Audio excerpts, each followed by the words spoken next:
Hi, I'm Laura Flanders, and this is CityWorks, the show about work and working people. CityWorks is a co-production of the School of Labor and Urban Studies at the City University of New York and CUNY TV.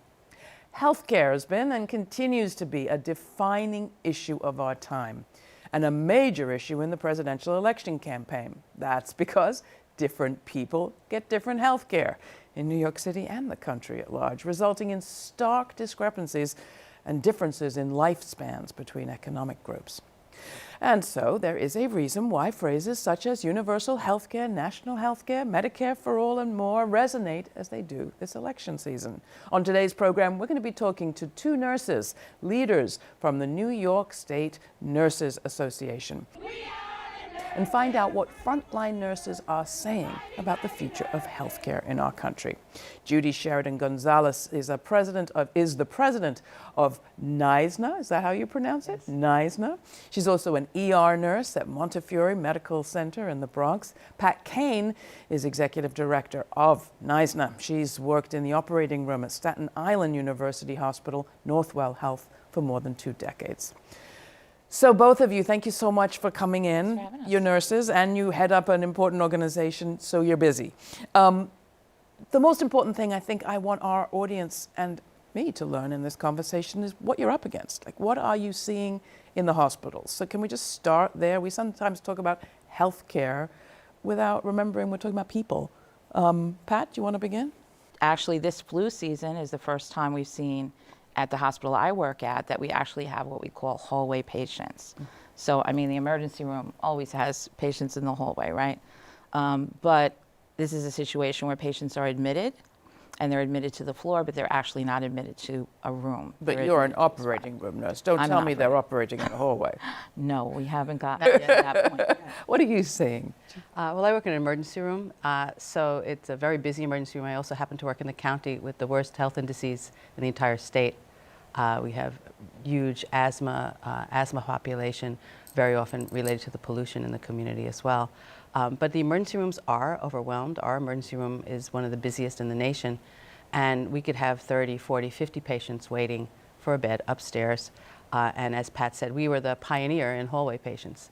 We can have 7 or 8 on a unit, patients who are on stretchers with a screen protecting them, no bathroom, no anything. These hospitals have closed beds. They continue to close beds and close hospitals. This is unconscionable because you close 2 or 3 floors and you have 60 people waiting in the ER, 7 up on a floor in a hallway. It's all about making money. It's not about caring for patients, and we are overwhelmed. People lack primary care, and waits for specialty appointments and even primary care appointments are way too long. So people come to the ER for their primary care and very often delay care until they're really sick.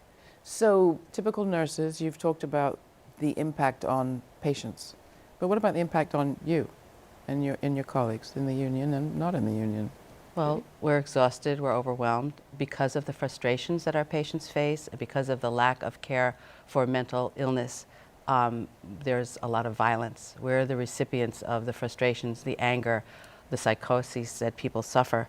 And people are afraid sometimes at work, particularly in our frontline areas like the ERs and the clinics and our mental health floors. People are frustrated and waiting long waits, not getting the care that they need. The way the current healthcare system works to treat mental illness, for example, very, very underserved. There are very short admissions where there used to be longer admissions. In terms of the support, there's not the counseling. People are over-medicated, under-medicated. There's many issues with that, and in addition, people just don't have the services that they need, so they're very frustrated at the time in which they seek care. So the nurses are really feeling the brunt.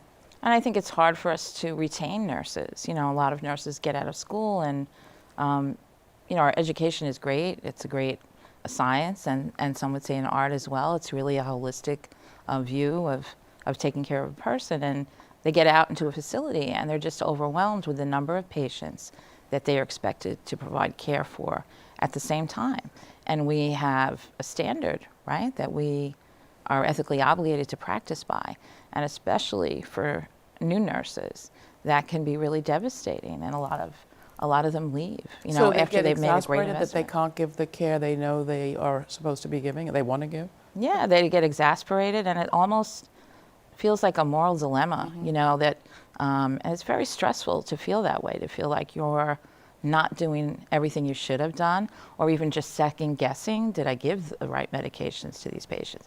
I mean, when you have patients in a hallway or patients on top of each other, you know, the potential for errors is very great. I mean, and I think to our nurses' credit, they're able to hold it down, but they're doing so at a great, great price to themselves. So on top of that, you encourage them to be active in their union.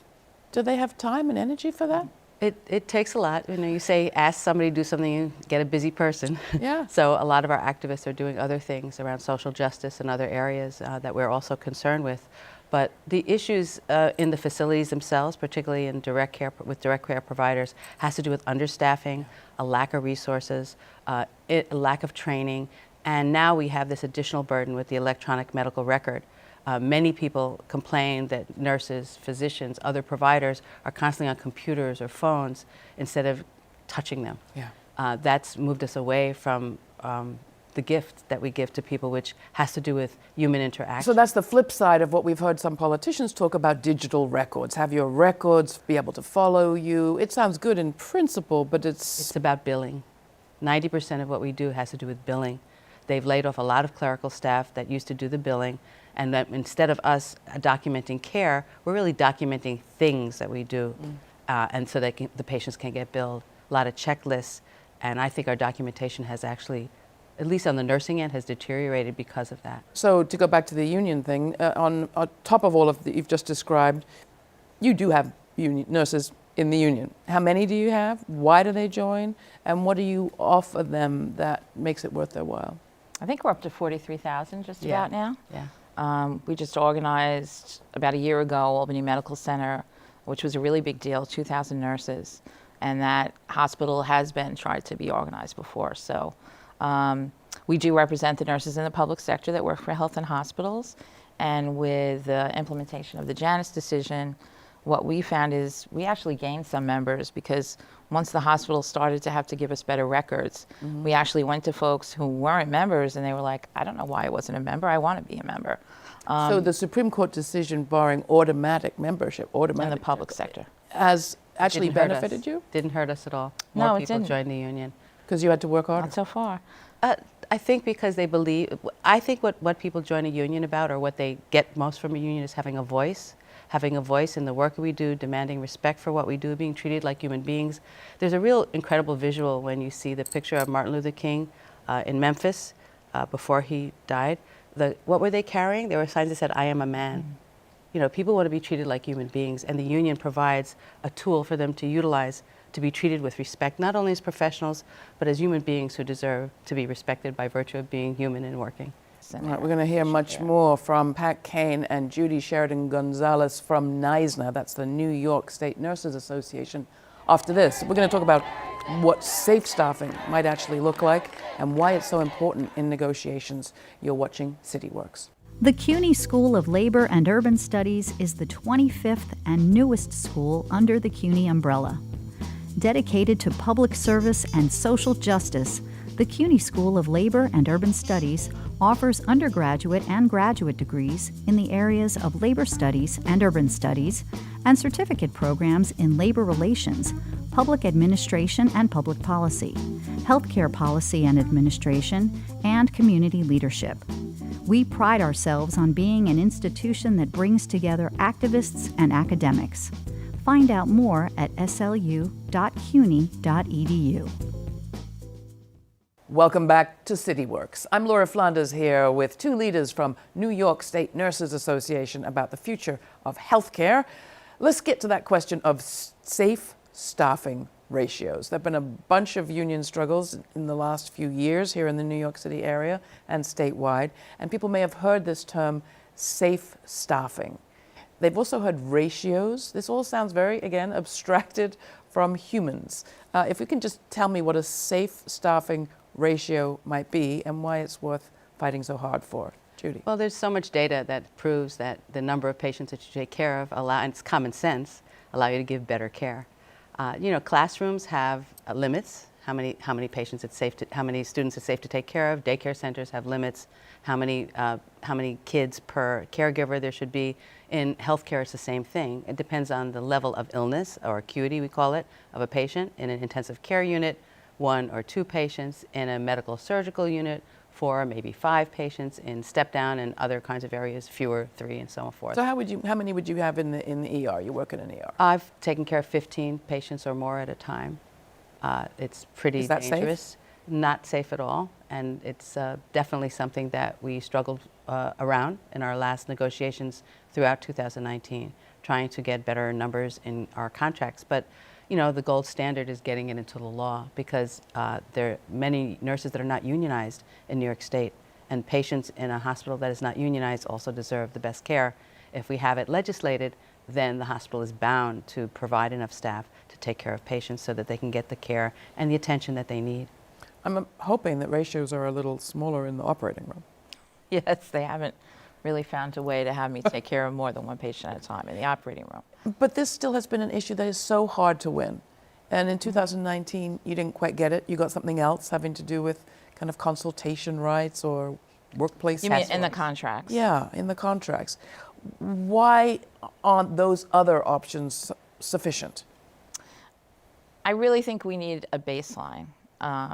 You know, when you think about healthcare and all of the aspects of healthcare that are so regulated, and sometimes even over-regulated when it comes to what we were talking about before with the electronic medical record, it's really amazing that, you know, the thing that really affects the outcome of the patient's experience in the hospital, or their response to their disease, is not regulated. And that's the amount of patients that one nurse is responsible for at the same time. And But why does it have to be in the contract? Couldn't it just, as some hospital administrators say, be better communications, better relationships? We've done that, been there, kind of done that.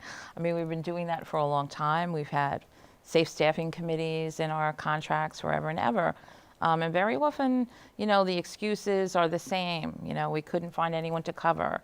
And Laura, if you don't have that baseline, if you don't hire enough nurses, get them trained up, and it takes time, right, to train nurses, to bring them on board and get them to that level that they need to function at.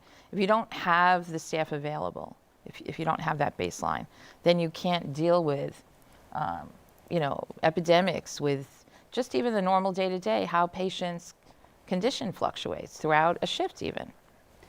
I mean, the direct care provider knows what the patient needs. You know, that we always hear that, well, the hospital administration has the overview. They have that understanding. Yeah. But when they want to give a report about what's going on in the hospital, they have to go to each floor.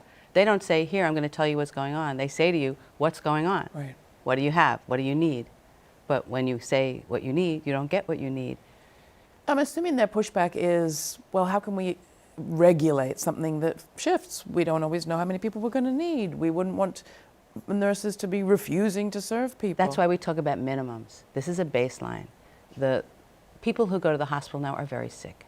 I mean, we used to stay 2 weeks after a hip replacement. Now people are being sent home almost the next day.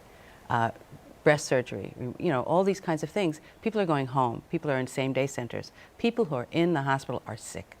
So we have a sense, we know what the basic minimum could possibly be if all things are equal and there's no complications and there's no emergencies and the patient does as predicted, but people don't do as predicted. So our minimum is based on the best case scenario. The worst case scenarios which can occur is where we think there needs to be flexibility to have additional staff. But the hospitals won't even agree to that minimum, that baseline. And that was one of the things that you fought about last year. You did win some other things. Do you want to talk about that? And then maybe why you think this is such a sticking point? Well, in some of the contracts, we got a say into hiring. There's mutual agreement about to where nurses could be placed. That was a plus. But I think in terms of the enforcement, you know, the hospitals, you can put stuff on paper. But like, for example, we have a law that says it's illegal to mandate people beyond their shift. It's a law against mandatory overtime. But there are hospitals that are violating that law all the time. You know, there needs to be some more strength in that law. So maybe I'm giving a bad example. But at least it really did change things from before the law went into effect, because the hospitals know that they're breaking the law. With the Department of Labor could you know, send them a letter. For staffing, we need some kind of regulatory mechanism as well, which is a really big deal.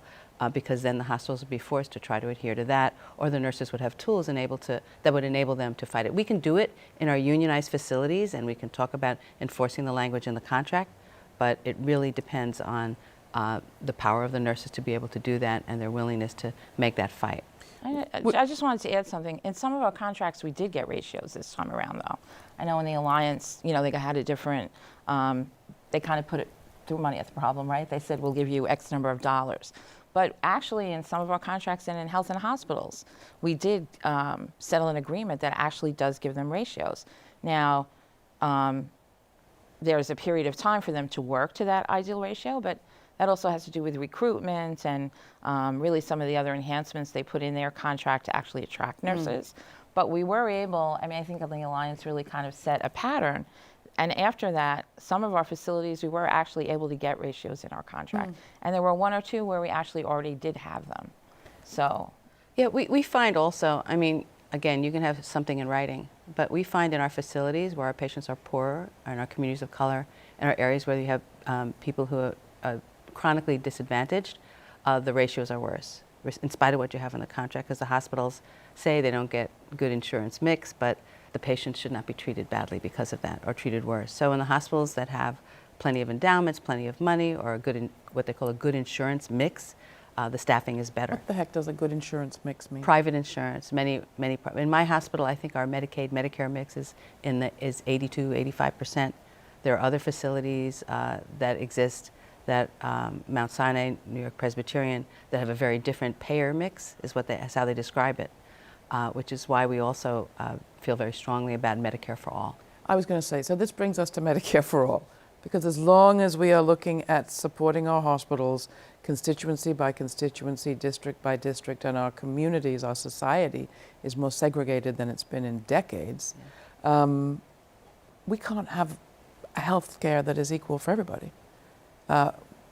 Why is this such a hard sell? Even among unions, why is this such a hard sell? Who wants to take a bite at that? You both get a chance. Okay. I think that for so long, when we've negotiated contracts in unions, we had the fights for health care, the fights for retiree health, the fights for support for health benefits for our families has been such a major battle. And people have sacrificed so much, wage increases, other things that people need to ensure that they have health care, both while they're working and when they're not working. It's very hard to think, oh, can I trust the government to do something for me when my union's done it for me? I think there's a kind of mentality about that. Also, there's, I think that's the biggest concern. How can I trust the government? The way that Medicare for All works is, if all of the facets of it are enforced, there's community input, there's labor input into what that should look like. And what would happen would be, I think the best way to look at it right now is people who have health care, let's say a family health plan that's good, costs $25,000 a year. If I make $50,000 a year and I want that plan, well, either through my union, my employer, or paying myself, it's $25,000 a year. If I make $2 million a year, I pay $25,000 a year. That's crazy. Yeah. So the whole thing about Medicare for All is that it would be a sliding scale, just like taxes, just like anything else, so that people who make more money would pay something out of the taxes. People who make less money would not. And all the economic studies that we've done shown that for the working class, for the middle class, people would be actually paying less out of pocket for their health care, and we wouldn't have the disparities that we have, and we'd certainly increase the primary care and the things that people need, so our ERs wouldn't be so overcrowded. But I'm still stumped why is this such a hard sell. I grew up in England, so Yeah. I'm a convert. So I just why think is it so difficult? I think part of it is the narrative that's out there, and certainly there are folks with very big pockets that spent a lot of money to put a certain narrative out there, and they have a lot of profit to lose, and they've really been profiting off the suffering of folks, right?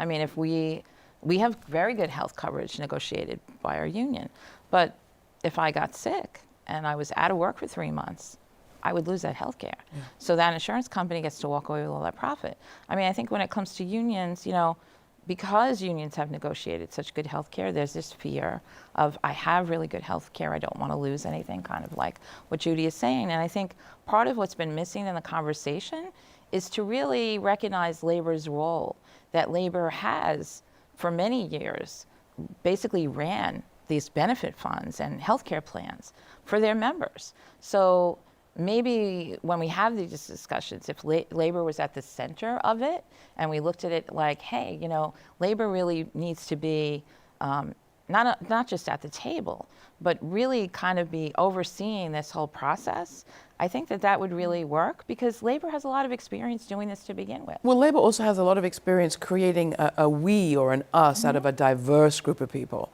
And I can't help thinking that part of the resistance is about racism, sexism, those other people out there who will take more health care than they're entitled to and will somehow affect my ability to get health care. How much of a factor do you think that is, and how do we combat that? Yeah, I saw this really interesting thing, I think it was on one of the television programs, where they showed this pie and wealth, and they asked people what they thought, because perception's a big deal, if this pie represented wealth of the nation, and you divided people into 20 percentages, right? How do you think it's divided? And people are saying, well, a half a piece goes to the bottom 20%, 2 pieces in this one, and when people saw that there was only half a slice left after the top 10% got what they got, and out of the top 10%, the top 1% got 90% of that, and that by the time you went down to the bottom 40 or 60%, there were only crumbs left, and that was how wealth is distributed. I think it's the same concept. Yeah. You know, the savage inequities that exist in our society are so manifested in healthcare, and the kind of healthcare people do and don't receive. And racism?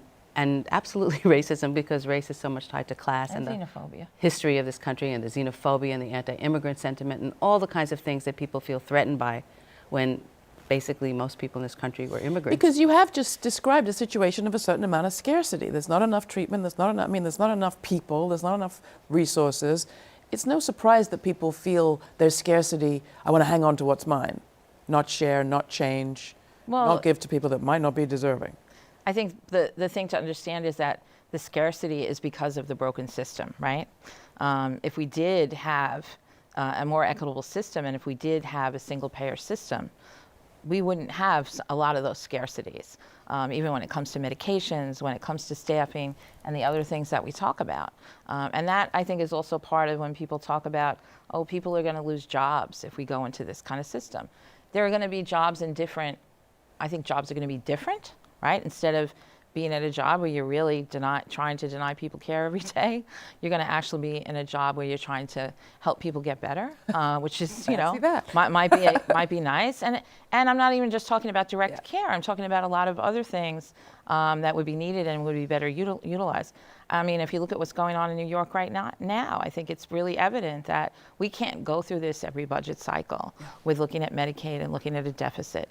We have 30% of the population in New York State on Medicaid, and there's also... And yet the governor wants to cut it, $2.5 billion. The governor wants to cut it, and cut it with just saying we have to do this, right? Not really thinking about other things. For every dollar for every like 40 cents that we cut, we'll actually lose $1 because of the federal matching funds. We have to close, but I have to ask you, would NISNA ever strike?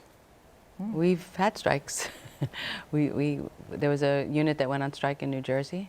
And this is so indicative of this whole issue about the privatization and consolidation of healthcare. There is a facility, Shore Memorial in New Jersey, that made $26 million extra over the past 2 years, and they were asking nurses to increase their premiums by thousands of dollars, increase a per visit pay to $70, offered a 0.75% raise to nurses. The nurses in that area are near Atlantic City, and nurses who had been cocktail waitresses in Atlantic City had better health care than the nurses who worked in that facility. Those nurses did go on strike. And of course, you know, as a last resort, that's what workers do. That sort of makes the rubber meet the road when you're dealing with. And just one, I think it was kind of interesting because I heard the name mentioned a few times. So the CFO of that hospital was actually a former person that was part of Trump Entertainment around the time when the casinos closed in Atlantic City. And he's actually CFO of that hospital. And last question, people will never forgive me if I don't ask you, what is the reality about coronavirus? How worried should we be, and do we need to wear masks? I think people who have suspected of having coronavirus definitely have to wear masks. I don't think people have to wear masks everywhere they go. It has to do with travel. It's you know, definitely spreading from a particular area. And we have guidelines that the medical response team and the state has put forward that in our emergency rooms and areas of entry is where we have to be careful. I don't think people have to wear masks everywhere they go. Thanks to Judy Sheridan-Gonzalez, president of NISNA and an ER nurse at Montefiore Medical Center in the Bronx, and Pat Kane, executive director of NISNA. That's it for this month's edition of CityWorks. If you have comments or suggestions, write to cityworks@slu.cuny.edu. For CityWorks, I'm Laura Flanders. Thanks for watching.